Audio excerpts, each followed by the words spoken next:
So let's be as loud as we possibly can for Jon Heder. Come on out.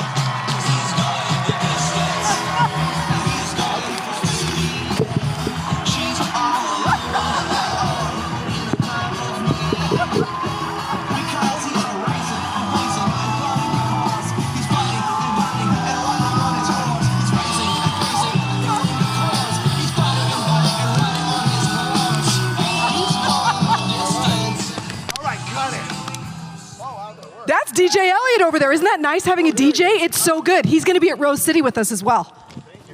That's a nice commercial to Rose City. All right, you guys come fly it out there. And yes, come to Portland, Oregon. That's where we'll be next. The other side of the country. I'm so happy to see you. I don't think I've seen you since 2016. Yeah, it's been a while. So a couple things have happened since we last had a chance to talk. And you guys are awesome for lining up. I'll be there so soon. Did you know that this man flew in an F-16 fighter jet? Were you guys aware of this? Tell me your story. How did you do? Just one of the many piles of pictures I still have yet to post on social. Literally did it 3 years ago. And I'm like, I still haven't really shared that. But yeah, it was amazing. We went to the same, I guess at the same, not the same time, but different times. Same base commander, same everything. Yeah, so fun fact, I do a ton of work with the military, and so I got invited to fly in Viper Demo. And for those of you guys very quickly who don't know, it's what they call a 9G aircraft. It is by far the most aggressive fighter jet out there. So when they messaged me and said that he was flying, I was like, oh, he's gonna get sick. How did you do? Tell me the story when you're up there. Gosh dang it. Well, okay. I mean, look, my brother and I got invited. I actually know the base commander. It was kind of a special favor. We did this whole thing, but the whole morning you're going through a little bit of training, and they're like, and you get nervous. All right, well, a little nervous, but you're excited. They're and I'm asking. I was like, look, I hear most of the time people throw up, you get sick and stuff like that. And they were very good about look, it might happen, it may not happen. You may be lucky, but don't worry, it happens to. A lot of people, not everyone. I think you'll probably be fine. And we went through all the training. We get up there. And it's so much fun. The first time you go, yep, just go straight up. It's like, woo! You wear the G outfit and everything. What was it called? Speed jeans, we call them. Something like that. Yeah. They squeeze the bananas out of you. Yeah. It's a technical term. But we did a couple barrel rolls, which was really awesome. And then we did a loop-de-loop, and he let me do one as well because you can take over. So I don't know if you got to, but that was amazing. I did. I'm a student pilot, so it's actually in my logbook, and my current CFI was like, Steph, that's your first entry in your logbook? You're ridiculous. I guess it was. It was sweet. Woo!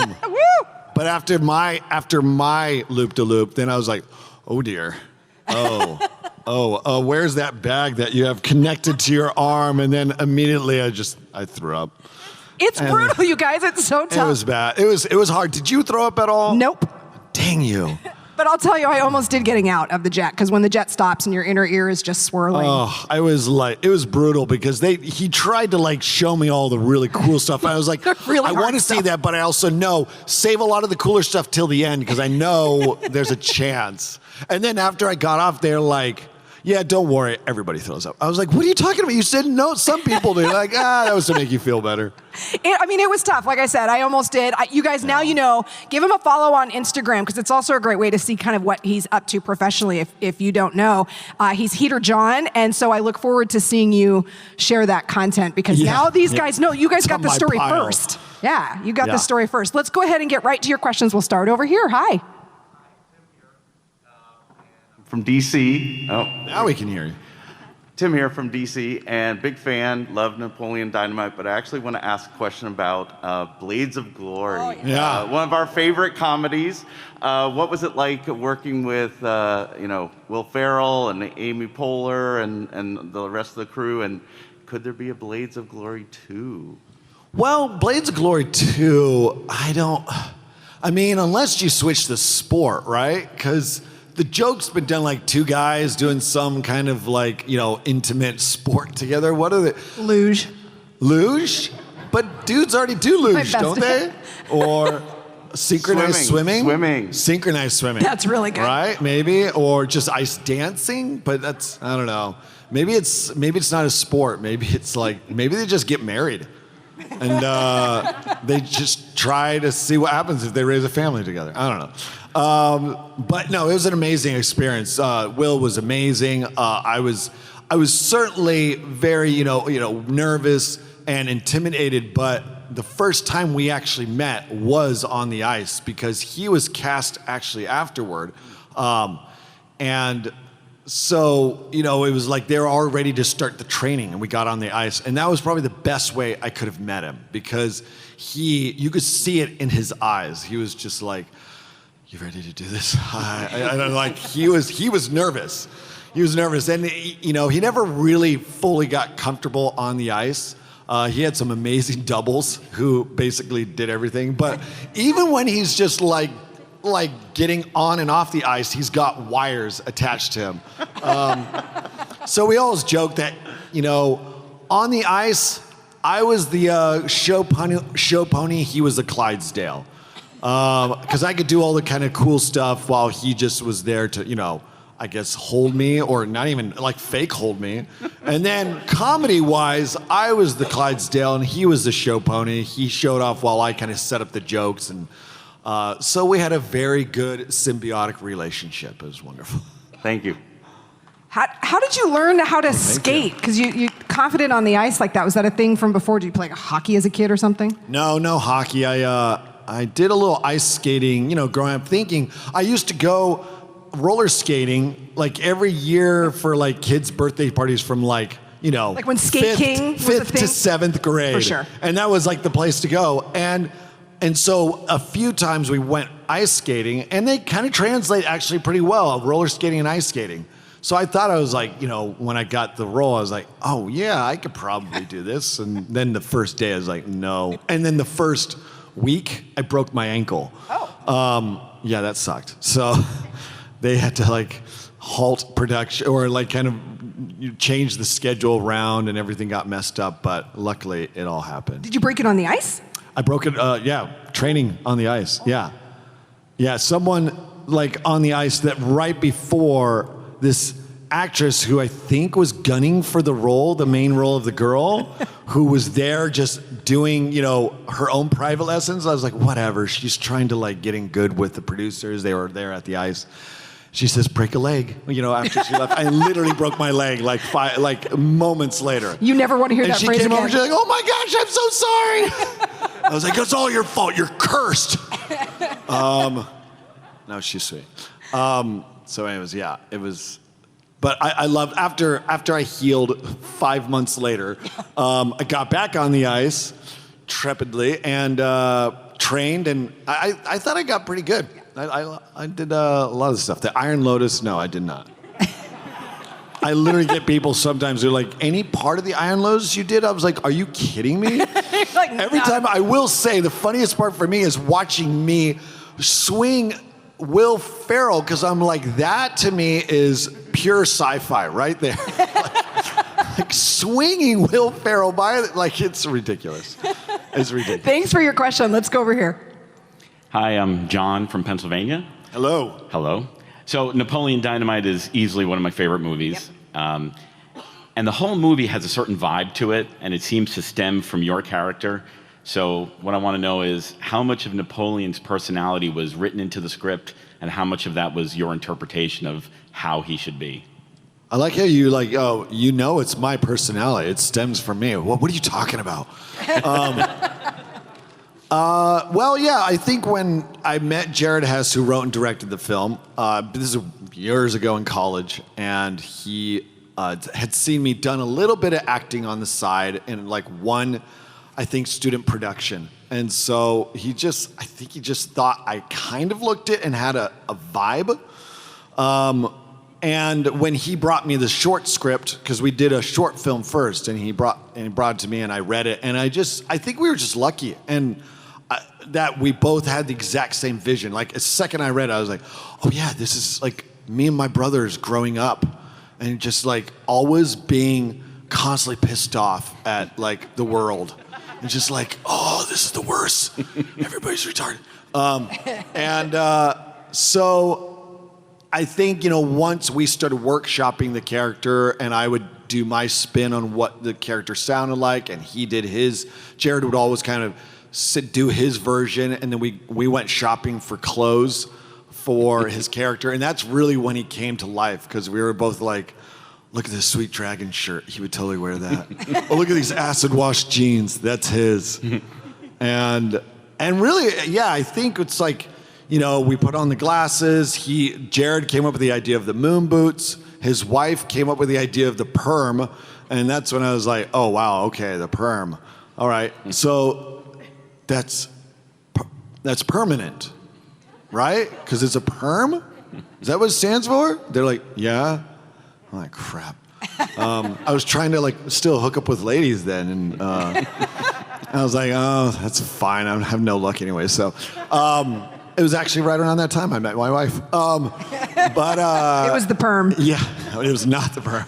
She made that clear. She was like, I really liked you for what was in here, not what's going on there. Yeah, so yeah, that's kind of how it all happened. Thank you. If you go back and you look now if you didn't realize that it was a perm and you go and you zoom in on the pictures, you can see how crispy his hair was. I remember you telling me the story. Didn't they have to like perm and re-perm it? They did. Your hair was so fried. Well, the problem is we did the short film first. In the short film, I had a friend do it. She was a beautician, a student, but she did an immaculate job for the short film. And so she set the standard. That was amazing. And then when we went back, you know, a year and a half later to shoot the film, it was someone else. She wasn't around, and they just made it really bad. It was loose. I looked like a soccer player. It was not right. And so when we got to set, we shot like 1, maybe 2 days with. I think we shot maybe 2 days with that perm, and both the director and I were like, "This isn't working." So they just re-permed it with the risk of my hair falling out, because you shouldn't be perming twice. All those chemicals and stuff. I can still smell it. I'm old enough to remember I can still the perm. feel the scars and the burns. But we got lucky. We got lucky, and it stayed in. So yeah. You suffer for your art, really. Yeah, totally. Go ahead, over here. Hi, I'm Hannah, and I'm from Maryland. Hello. Hi. I love Chicken Joe. He's probably one of my absolute favorite animated characters. Oh, thank you. I know you did some voices in Legend of Korra, too. Yeah. So my question is, if you could be part of any animated thing, what would it be? And if you're a fan of Avatar, what element would you bend? Ooh, well, okay, so I love doing voice work. I love it. If I could do it, I mean, still doing like a Pixar movie would be really like a dream come true. But I did this show for for Disney called Pickle and Peanut. If you haven't seen it, check it out. I think it has yet to find its cult audience that is going to love it, because it's an amazing show. And that was a dream. I would if I could do really another VO job, just do more seasons of that. I loved it. If I could have an element air all the way, yeah, I want to fly. Thank you. That's a great You can question. do a lot of stuff with air. Like Milo, who farts, and he's a fart bender. Anyways, stupid. Let's go over here for a question. Hi, I'm Sophie. I'm from Maryland, and I just graduated recently, so a lot of my high school experience has been pretty much online, and otherwise I've been kind of like a quiet kid. But Watching Back to the Future, I see. yeah, you know. Yeah. But I watched the movie with like my parents and my family, and my high school experience has not.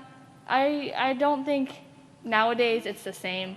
And like I'm wondering like how you feel about like that movie being kind of like a piece of its time, and how people my age look back and see that and be like, whoa, we're too young to understand. How do you feel about like stuff like that?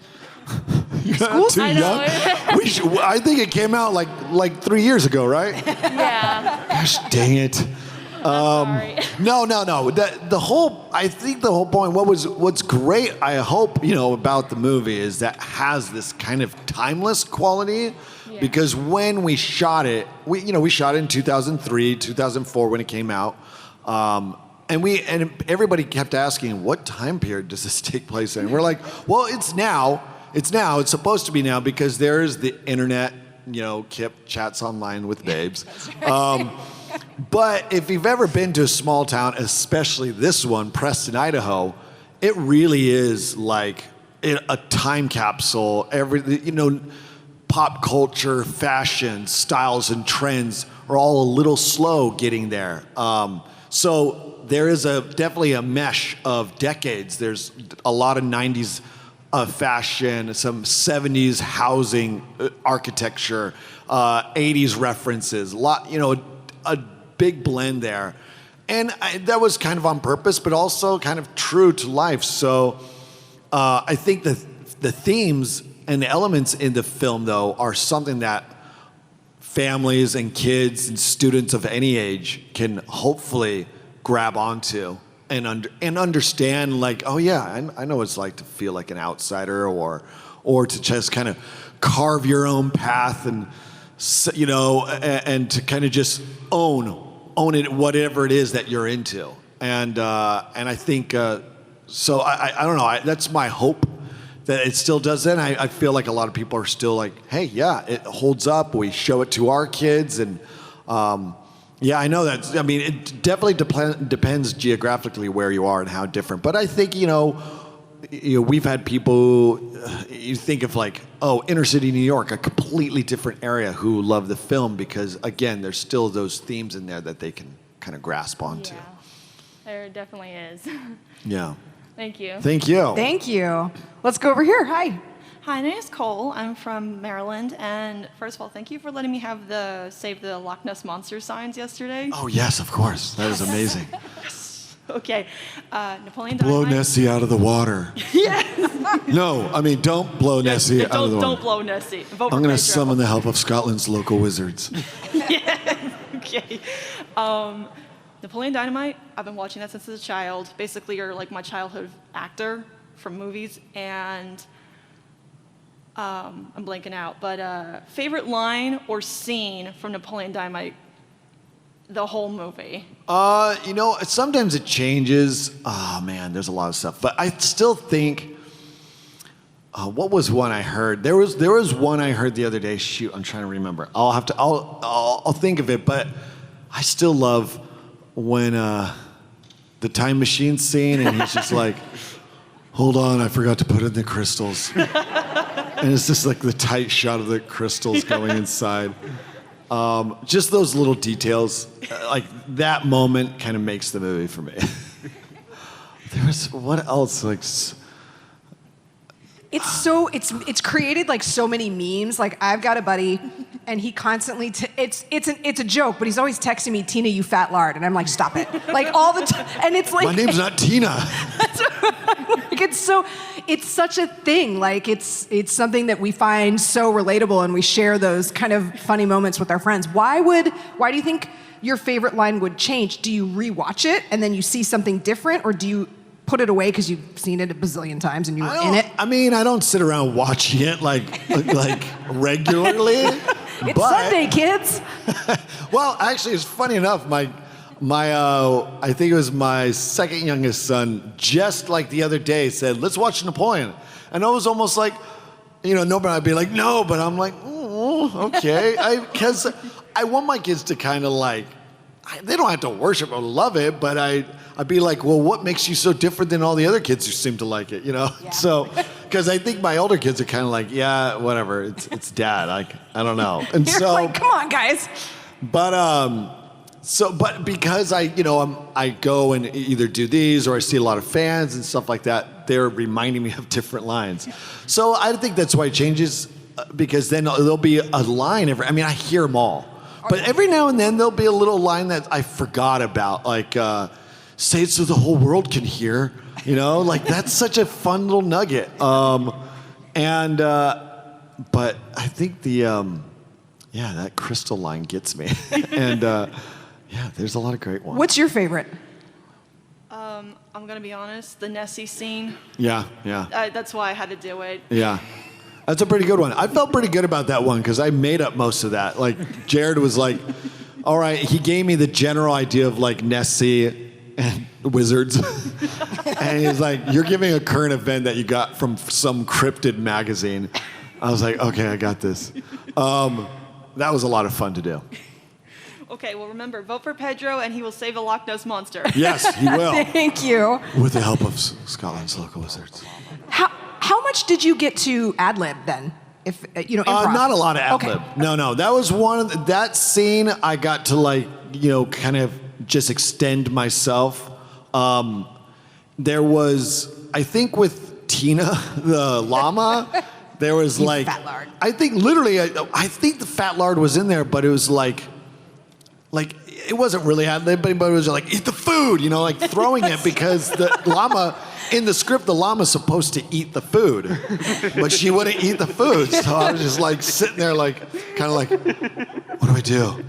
Stupid llama's not, so throw the food. And then it would like bounce off the fur. I was like, and that was really hard to keep Did you get spit on? No. Luckily, I wasn't too cruel to the llama. So I like to think she paid kindness in return. But yeah, not a lot of other. I love this guy's got the mic while he's laughing. That's amazing. Sorry. No, I love it. Everybody needs to hear it. But yeah. Let's go over here for a question. Hi, I'm Joey. Just moved here to DC from San Francisco a week ago. I'm a big fan of Critical Role, and I loved your appearance on there with Lionel. And I'm curious, what was your creative process for creating that character, and why ducks? I'm just curious. Critical Role, for those who don't know, it's a D&D online campaign that a friend of mine who does a lot of voice directing, he was like, dude, you should come on our show. We just sit there and we drink and we do a live kind of role playing. It's D&D, but they get more into the story and they just ad lib everything and they create insane storylines just from sitting there and coming up with it. They'll roll the dice every now and then, but they really get into it. And so they would have guests, and so I came on. And I was like, I don't know how to play Dungeons. I know the general idea, but then the guy gives me a character sheet. I'm like, what the heck is this? Hit points, and I have to have all these skills. I don't even have any skills. And I think when he was giving me the idea of like, you could have like a spirit animal, or you could have a special weapon. You can have all these different things. I was like, a spirit animal? Like, just what if it was like a really lame animal, like, I don't know, a duck? So we did this thing and it just kind of took off. And yeah, big fans know about the duck totem and the powers of the duck. And he even established, Matt Mercer, who runs it and does all these, publishes all these D&D books. He created special new editions with the duck powers written into the books. So it was a ton of fun. I still feel like I need my hand holded while I play D&D, but it was so much fun. Thank you. Yeah. Great question. All right. So I'm from Southern Maryland. My family really loves Napoleon Dynamite, as does my middle school English teacher who got me into film. Oh, nice. So I'm aware there was a short-lived animated series, and I'm wondering if by chance you were to have another opportunity like that, what would you want done differently, or do you just think it was a bad idea and concept? Wow, jeez. Someone's don't be too shy to express. Wait, did you see it? You're aware of it, so you haven't even seen it. I am aware of it. I saw a few episodes. Okay, we'll finish the rest. It kind of rounds out.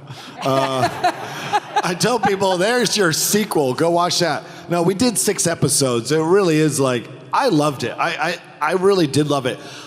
Being so I actually graduated with a degree in animation. When I was studying animation all while shooting Napoleon, thinking Napoleon is fun and this acting thing is a fun side gig. But I don't know if I'm really an actor. I want to animate. And then Napoleon kind of blew up, and I loved the acting thing, but I wasn't sure. And then this huge door opened, so I was like, yeah, let's do it. So anyways, being with a mind in animation, I'm very critical of all that stuff, visual arts and the style. Yeah, there was a part of me that was like, dude, if you're gonna do a cartoon, let me design the characters, because I did the Liger, I did the unicorn. I did Pedro flying the dragon. I was like, it would be. I get why they didn't, but I was like, if you do like a Mike Judge style Beavis and Butthead looking, kind of really crusty looking characters instead of this clean Simpsons-esque style animation, there could have been something there. But I think still we had, amazing animators. All the original cast came and did the voices, and then we had amazing extra voices who did all the other characters. Great writers. I thought it was really funny and almost the best way that you could envision this world in an animated world. But I would definitely be up for doing it again, and if they ever changed the style or did more of that, yeah, it was so much fun. All right, thank you. No problem. Your daughter's a really good animator. She's great. Are all your kids into that, or is that just something like you and her bond over that? She's into it. My younger kids, my little boy, he might be, actually my youngest kid, my other daughter, There's 4 of them. Yeah, I can't keep track anymore. She is only 4, but she's showing some pretty amazing art skills. But my other son, he can't draw a stick. So, yeah, I don't know. It's something we bond for sure. I like it. Question over here. Hi, my name is Kelsey. I'm from Virginia. So growing up, Napoleon Dynamite has always been well loved in my family, especially my mom. She would watch it every single day.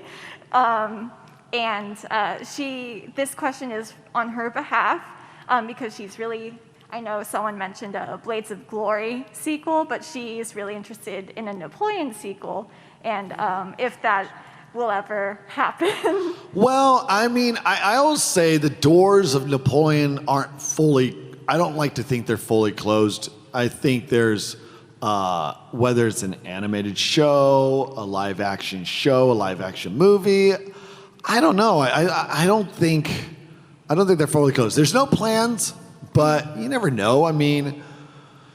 There could always be a, hey, where are they now kind of storyline, or it could be animated again. I don't know, but it would be hard. I think the reason it would be interesting, and you really would have to go a very different direction. It's because part of what makes Napoleon so special in the first film is its innocence. It's a coming of age story. When you're in high school, when you're in any school, you don't have any responsibility. Youth is just like they can, they have this kind of this life where they can kind of just do whatever they want. They don't have a lot of responsibility. They have people taking care of them, and they don't have to fully integrate into the system yet. But once Napoleon and Kip and Pedro and Deb have to enter the real world and get jobs, then it becomes, I think, a lot sadder. Yeah. So I think our sequel will be a drama.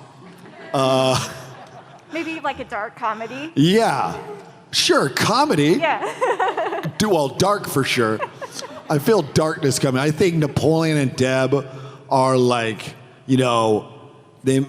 think he's still trying to get with Deb, but he's got 2 illegitimate children. I think Pedro and Summer Wheatley are married and have 6 kids, so it's going well for them. He's running for local congressman and stuff like that. But Napoleon has got to go, team up with him to spring Uncle Rico out of jail, who was just innocently doing another one of his harebrained schemes of trying to get a fight club in the backyard of his van, and got in trouble there. So they got to spring him from the prison. It sounds like you already have a sequel made up. Oh no, that's just something I've been tinkering on for the last 15 years. I'd watch it. Yeah. We'll see. We'll see what happens. Awesome. Thank you very much. Thank you. I am digging her Mordor Fun Run shirt from Middle Earth. That's so good. So good. Let's go over here for a question. Hi, my name is Christine from Virginia. Hello. Hi. My question is your Instagram, your overseas travels, the photography, the composition, the lighting, everything is absolutely stunning. Whoa, thank you. I was wondering about your post-creative process. Well, I usually take about a year to post anything. I still have things. Halloween I told you, 2016 still coming. I have a pile. Yes, Halloween. I have a pile of things that I've like events, places I've gone, things I've done. It's just like I need to post this. I actually just shot a movie right in Richmond, Virginia. Literally 3 weeks ago, we wrapped. So you'll see some posts on that, but I'm excited. That's my little plug here. Tapawingo, this little movie we shot that's actually, I would say is not unlike Napoleon. A weird characters in a small town. We shot actually mostly down in Hopewell. And it's, I think it's going to be a lot of fun if they cut it right. But I don't know, my post-creative process, like I said, you know, I still try to draw a little bit. I'm not as big into it anymore, but I'm too much of a perfectionist, so that's why it takes me forever. I'm like, I just won't finish it because it's got to be perfect. And I don't know. I don't know. Thank you so much. Thank you very much. Have you noticed, Sweet though, words. have you noticed, like, right around Halloween, the one thing that I do see him do is share all of the amazing, as many as he can probably get to when he gets tagged in Pedro, baby Pedro or whatever, and I always go to your Instagram right around Halloween to see who's dressing up as, you know. I get a flood of, I mean, that's one thing that I think is amazing, that people, you know, dress up as the characters, and they love doing these themed family, like a whole family with a Kip and a Napoleon and a Deb, and it's incredible that like this is still happening and people are still committed, and I just see the funniest, like I've seen everybody from every age dress up, you know, like newborns as Napoleon to 90-year-olds as Napoleon, and it's incredible. So it's a lot of fun, and it's like one of the only ways I feel I can, you guys are amazing. So I gotta post. I can post that quickly. It's so creative, and to the point for the woman who's wearing the Mordor Fun Run shirt, that's one of the challenges, I think, of a sequel, is that lightning in a bottle that makes this movie have such staying power that we're, you know, still actively thinking about, you know, our Halloween costumes and how we can be a part of this. Let's go for a question over here. Hi, I'm Rivka. Hi. I don't know how many people here are aware that you have a twin brother that also works in the movie industry, but my weird brain wanted to see the two of you do this alternate version of the Parent Trap, where as full-grown adults, you bump into each other and realize you're long-lost twins, but you're also these jaded, burned-out millennials. So of course you want to just like totally swap lives and families and jobs and just like get rid of your life.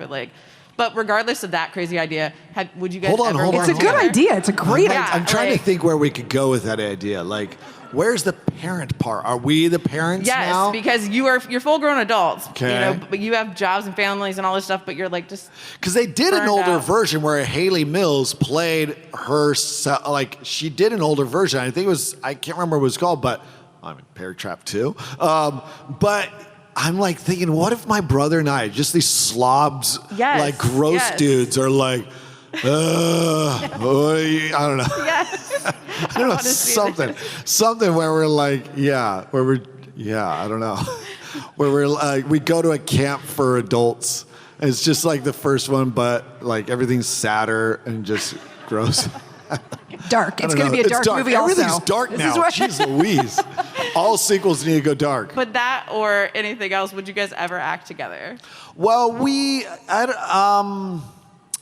know what? Actually, okay, so I don't know if you know this. You know that I have an identical twin brother. Efren Ramirez, who plays Pedro, also has an identical twin brother. Oh my God. So we've always like, it has yet to happen to get all four of us in the same room at the same time. But we're like, I remember at one point I was like, we should do something where like Napoleon, because both our twins are a little bit of the hairier, heavy versions of ourselves. Okay. So we could be like Napoleon and Pedro get the time machine to work, and they meet their selves, 5-year future selves. Oh my God.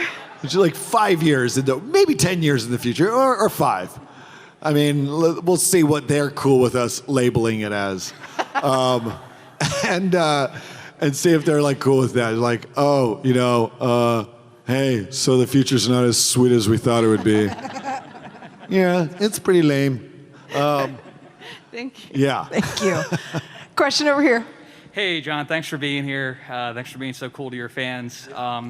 Napoleon Dynamite, I graduated high school in '04, and I saw it like right after I graduated, so it felt like the perfect tribute to my friends and I. So it has meant a lot to me. What I wanted to ask is, I'm an independent filmmaker, and you were alongside Jared Hess, like you were part of that whole process with this very, very small budget. Any advice for independent filmmaking that you learned working on this? Well, I mean, I think the biggest thing I learned and the smartest thing that Jared and the producers that they did with the film was they all teach you like right within your means, right. Not just what you know, but hopefully what you know isn't like, some action adventure and you just spent like some 3 months in space doing some amazing astronaut work if this is your first feature. This was Jared's life. He grew up in Preston and he based everything on himself. Now, that doesn't necessarily mean, you need to write like almost a biopic or anything like that, but he knew, well, we can go to Preston, like we can do everything super cheap. We can get, like, this is a world I understand, and everything that works in this world, we don't need to make it fancy camera work or anything like that. It was just because I think the hardest thing to do with independent film is just dealing with money, and you rarely get a lot of it. And your brother tried to kickstart something. And Kickstarter can help, but it's still like what to do with that money, how to spend it, the best, and also knowing, again, even if you get the right amount of money, it's still understanding that world. We did, I did an independent film a number of years ago that was a period film, and it was a first-time film by the producers and the director, but they were trying to make a period piece, like take place back in the early 1900s, and it was really tough. It was really tough, and I saw them struggling with that, and it just didn't quite look right because even though they had the money to kind of do some of that stuff, you just needed more. And it wasn't really working within their means. They loved the story, but I was like, this is a project you needed to do 2 or 3 projects down the line. And so that was the thing I really admired most, and I think what helped Napoleon the most is that he was able to cast a few people, but really everybody was their character. He either got real people to play themselves. Lyle the farmer is Lyle the farmer. And he's not an actor. He's just, does that thing. And Kip, he was the only other guy like me who knew the director. We weren't actors, Aaron Rule. And he based the character off of his younger brother. He would tell Jared stories about him. He really did buy a time machine online. And he's like, you won't believe it. And he's like, we're putting that in the movie. You're going to play that guy. So yeah, he had a few actors, but everybody else, he was just, again, working within his means and like making sure it felt as authentic as he could make it. Thank you. Yeah. It was like a $400,000 budget. Yeah. And then ultimately brought in like 40 plus million. It was basically 200, and there was like another, like the second half of the budget was just paying for music rights. Yeah, God. Music rights kill us. Yep. But he wanted those like cool. The Promise and Yaz. Yeah, This amazing soundtrack. And Cyndi Lauper, and we had some amazing songs. And I think that cost a fortune. And Jamiroquai. And he was like, no, we have to have those songs. We have to have those. And so that was like half our budget. So that's the other thing. Just don't put music in your film.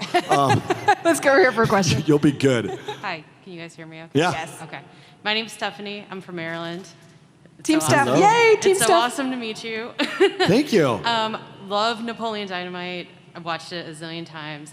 And I did come in a little late for this panel, so I apologize if this already has been asked. But the dance, was that choreographed? They already asked this. Oh, they did? Yeah, I did the whole dance. You missed it. No. What a sucker. Sit down. No, I'm just kidding. No, I was just wondering if it was like choreographed or if Yeah. you just kind of made it up as you went, or. Yeah, I just made it up as I went. Yeah, it was easier that way. It's pretty epic. Thank you. Just gotta say. Yeah.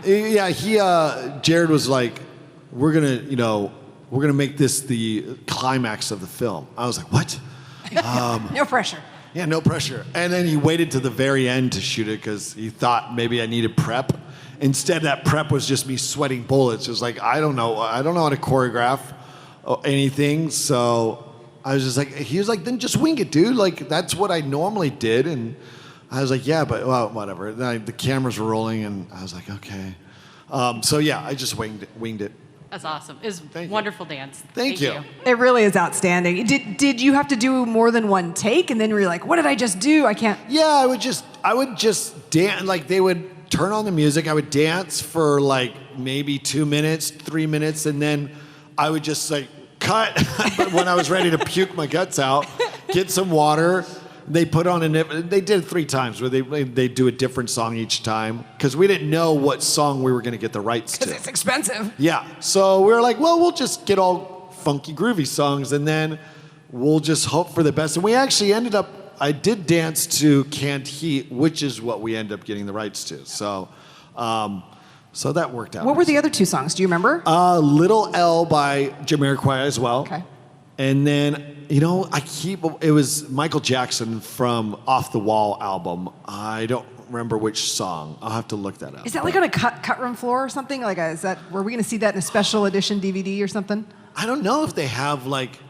That's expensive. I don't know too. if they rolled sound. They might not have rolled sound. Yeah, sure, on it, okay. so you wouldn't All right. know. Like they never edited it with that music. So they're.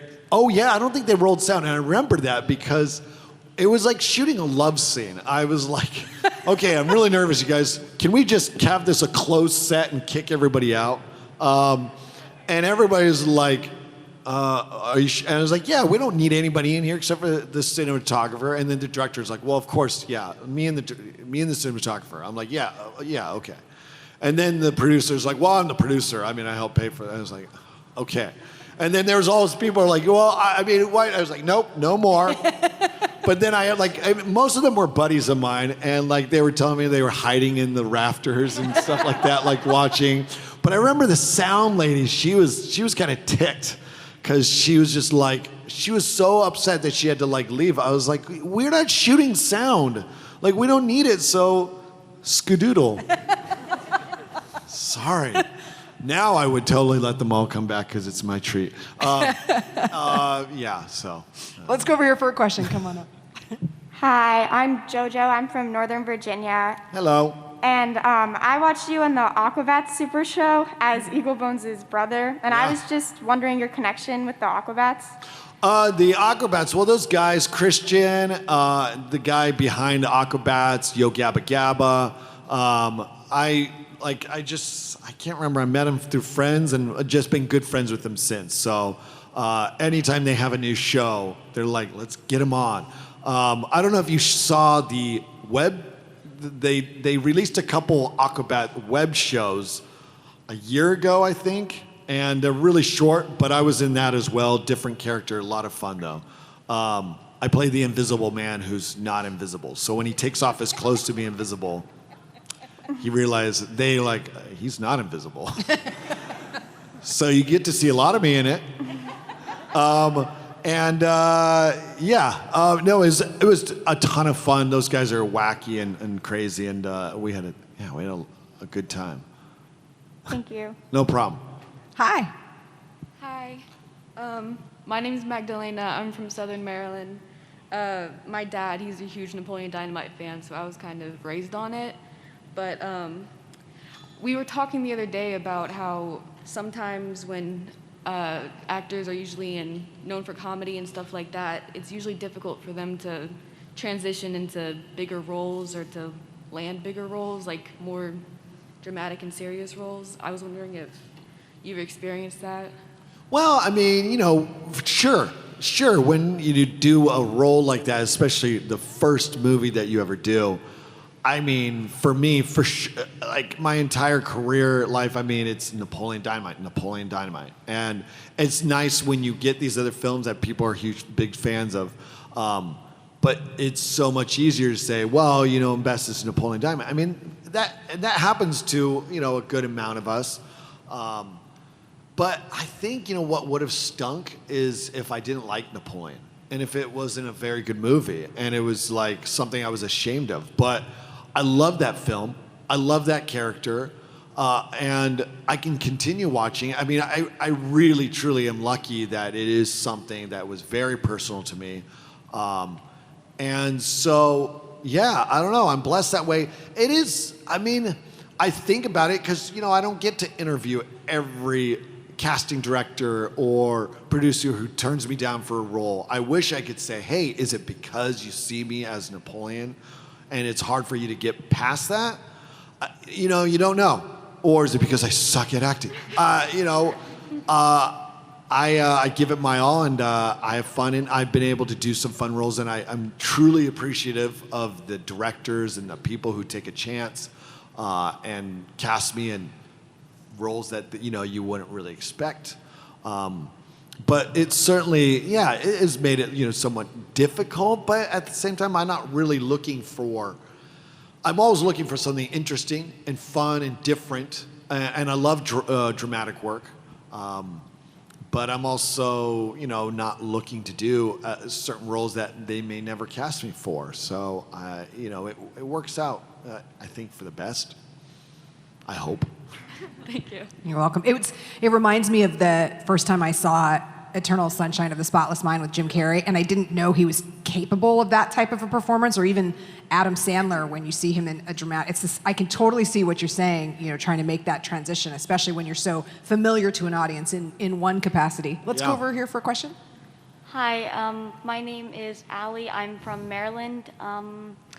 Were there any other specific scenes you were really nervous for besides the dancing? No, not really. I don't think I was nervous for anything. I'm trying to. And that movie was pretty chill. I mean, it was so much fun. It was easy. I mean, it was easy. It was easy for me. It was just like you slip on the moon boots, you're ready to go. Do you still have the moon boots? I do not. Those moon boots are nasty. Those are nasty. They were breaking. They were falling apart. And I do have some of the original. I have the hammer pants with the top pocket. But those moon boots, I've seen better days. Okay. We were literally, if you watch the dance scene, we had to tape the boots together, or the bottom, because the sole was flapping off. And I was so rough on that stage. No,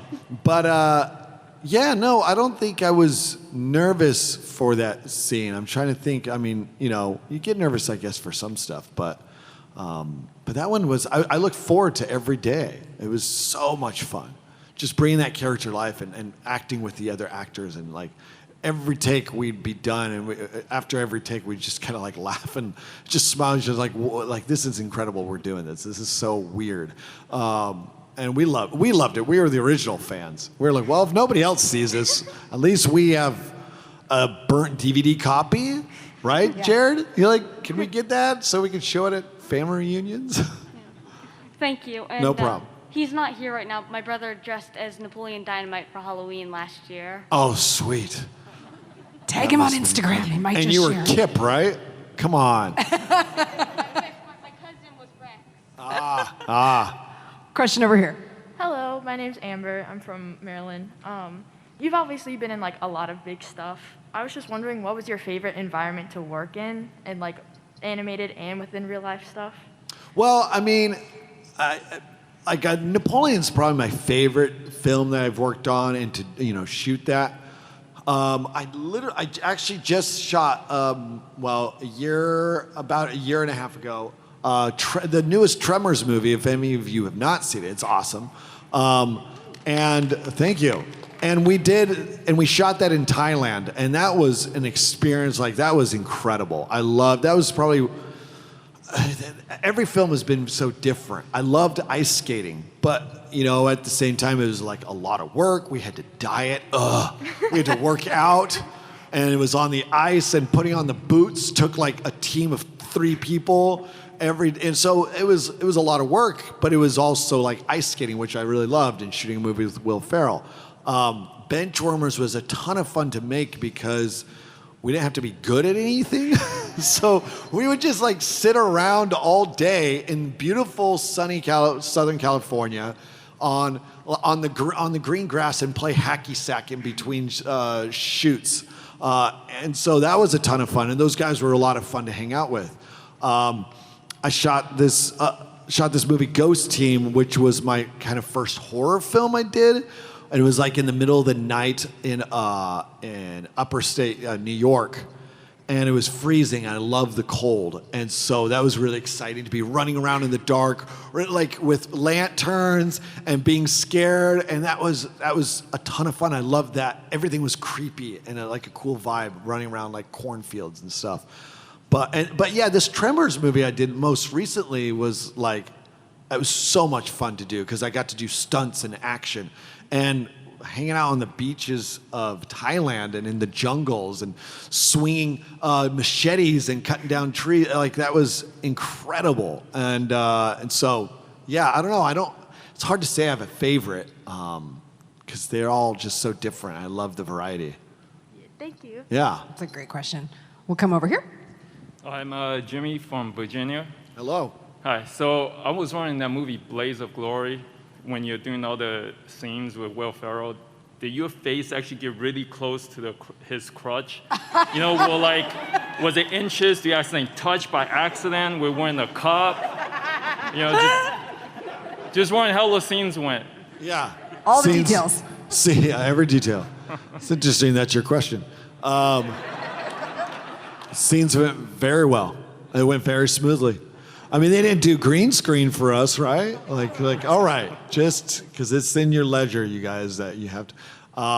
No, you know, I think those are the moments that we had to relish, because this is why the movie is made, for these few moments of like us, like just like being right up against. I think in one of those shots, it was a fake. I think it was a fake legs, like when we're doing there's a move where I'm upside down with my legs like that, and he's holding me and his face is in between. I think that was like a fake rig from below, but still there were like, yeah, there was most of those shots where we looked like we're about to kiss. Yeah, it was hard to control ourselves, but we were professional.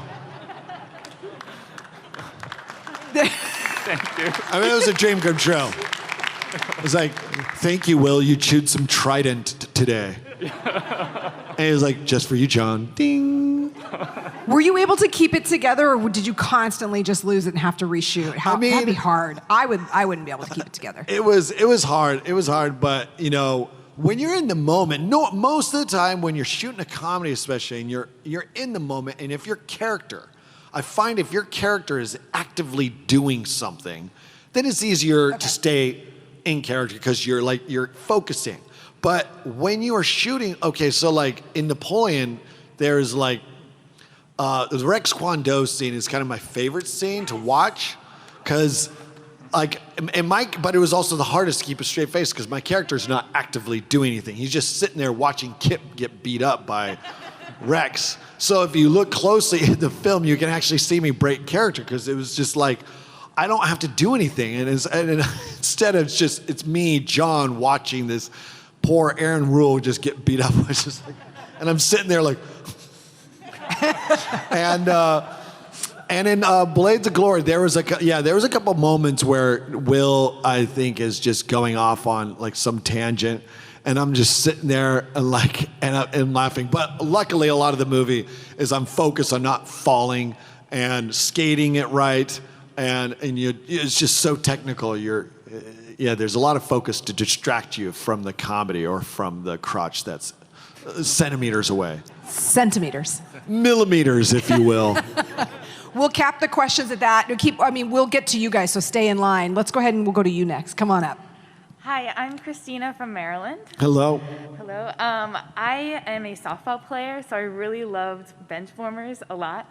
One of my favorite scenes is when you're on the back of a truck and you're literally smashing mailboxes. I've always wanted to do it. I never have, but I've always wanted to. It's probably a good thing. We'll call the authorities. I just wanted to ask, how was that scene made, and what did you have to do during that? Because it's hilarious to me. Well, it's they're so focused on safety. I remember we were all kind of wired to the car so that we wouldn't fall out. But yeah, it was a ton of fun. I love the gag that I get where I smash his window. He's like, Clark.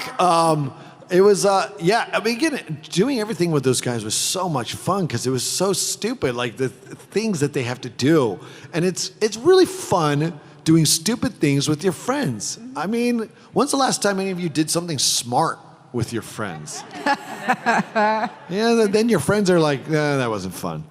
It's like doing stupid things that are within the confines of legal actions, okay? Yes. So, that's my little wink, wink, don't. And they were all fake mailboxes that they set up. All the poor people there in SoCal were like, what's going on?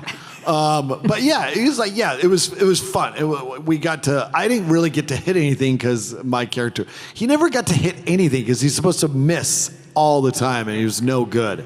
So I had all those stupid kind of quirks. Thank you. Yeah. Let's go over here. Hi, Beth from Wisconsin. Go Whoa. Bucks. Welcome. Thank you.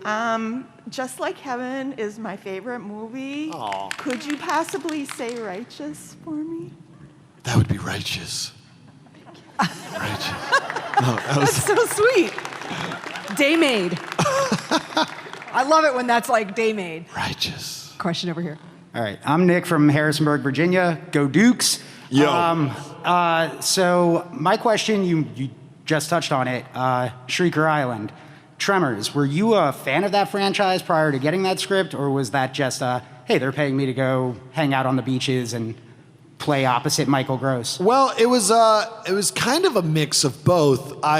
When I got the offer, it was like, oh, they're still making those? I didn't realize that this is the 7th one. And so I feel like with a lot of like my family, friends, people I was telling, they were the exact same, like, oh, well, yeah, I've seen the Tremors movies, like the first 2. I thought that's all there was. So yeah, no, I loved the first one, and that was the only one I'd seen. But I was just like, oh, I get it. Like it's a fun, and Michael Gross I knew was attached to them all and had kind of carried it on. And Michael Gross, I told him when like the first day we met was on the plane to Thailand. And so it was really exciting. And he had this long, if you haven't seen the movie, it opens up with, and he's got this big old beard and all this white hair. And he had been growing it out because he knew he'd be making this movie for like months and months. So it was all real hair that he has. And so he just looked like this safari guy that I was like, I wasn't even sure it was him. But yeah, we got to chatting, and he's just this nice, really sweet older guy. Like, you can't believe he plays Burt Gummer, who's this like, gun-toting extremist who's crazy. So, I mean, yeah, I knew of the concept, and I was like, okay, this will be fun. But, I read the script, and I actually really liked it. And I was like, and shooting in Thailand for a month? That sounds like awesome. This could be, but this, knowing that this was like, this could go either way. This could be like a total disaster and is not that fun, or it could be the other way. But it was, like I said, luckily, it was so awesome and so fun. I mean, I can't believe we shot it all within a month. It was insane, like getting off those shots. But for me, the actor, it was a ride. I just like, all right, let's go for it. And getting to hang out in real caves with snakes in Thailand was like a dream come true, and riding those long-tail boats in the middle of the ocean. I mean, it was amazing. I loved it. Thank you. Yeah. I'm going to take a selfie with you because I can. Here we go. 1, 2. Outstanding, you guys. Give it up, please. Thank you, guys. For Jon Thank you so Heder. much. Yeah.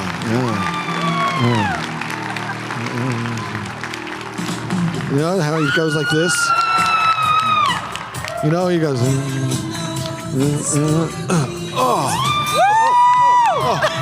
That's it. Woo! Thank you so much. You guys are amazing. Hi, this is Michael Shanks, and you're watching Fandom Spotlight. Be sure to like, share, and subscribe. The fate of the universe may depend on it. And have fun and follow your fandom.